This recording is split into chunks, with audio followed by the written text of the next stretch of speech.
What's up everyone, my name is Parv and I welcome you to our show here on YouTube. We ask people just like yourselves to send in their best plays and we gather, select, and return to you the best here in Potato Monsters League of Legends Top 5 Plays. Starting off this episode, we have Karma14 on Jarvan, and at the start of this play we see the enemy team charging to face check the brush as the friendly tanks stay in the front line. Amumu goes in and ults, followed by Jarvan knocking 3 up as MF ults him on top of Gangplank's ultimate, melting their health down as the enemy Wukong gets bursted down and dies.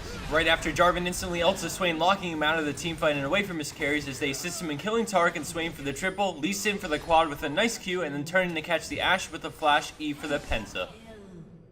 Scoring in our number 4 spot is Cynex 0-2 on Lux, but this is really just awesome timing and synergy in the whole team. Right off the bat, we see a Lux flash and launch out her Q, catching the Alistar on Karthus as she runs to follow it up with a Lucent Singularity, immediately forcing the enemy team to come help. All of a sudden, we see the Ashe arrows start to come flying in, mixed with a Tornado and Laser, Falco punching their faces in, and then that's all finished off with a volley, activating Lucent Singularity, and an Essence Flux to go through and pick up the Quadra kill. Best KS NA.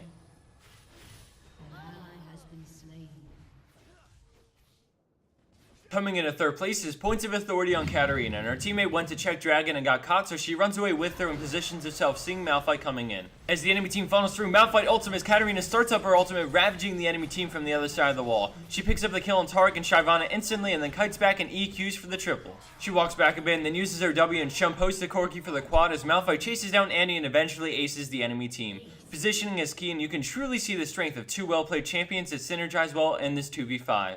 Landing in at our number 2 spot is Sandra Bunny on Morgana in a high elo game. Mad props go out to the Janna to make this play happen. At the start of this play, Morgana lands a 6 spell shield to absorb Amumu's stun, then she ults on 4, popping Zhonya's immediately, and right before going out of range, Janna monsoons 3 players right back to her, making the stun possible. By this time, her team comes in. Despite going down early on in the team fight, the Morgana ultimate bought enough time for her team to wipe out Amumu early on and allows them to come in from all sides on a much weaker enemy team. Thanks to this play and ace, they were able to take out Baron buff on the enemy team and win shortly after. Dat Monsoon. And for our number 1 pro play for this week, we have Kagha and Hecarim. Right off the bat, we notice the team scores are 25-41, and the friendly in Italy set up a distraction so that our team could rush the Nexus and win. As soon as the enemy team realizes what's going on, they assume the worst. They start beating themselves up for chasing the Nidalee for so long, and soon after, they start calling out GG. But then they strike gold. The inhibitor respawns right before Hecarim's team can finish off the Nexus, and they're forced to head back to the inhib to kill it. By now, some of the enemy team has come back to help defend, and they're freaking out about how clutch the inhib respawn was that saved them.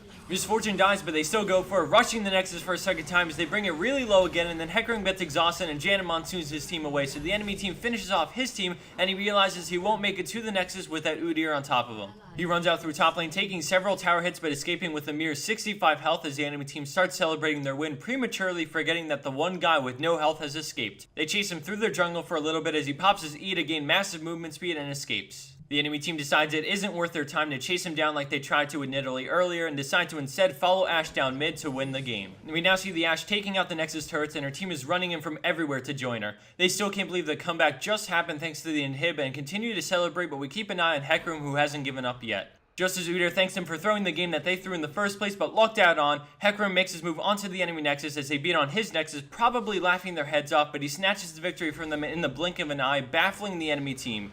Back-to-back-to-back throws. I love League of Legends. Victory.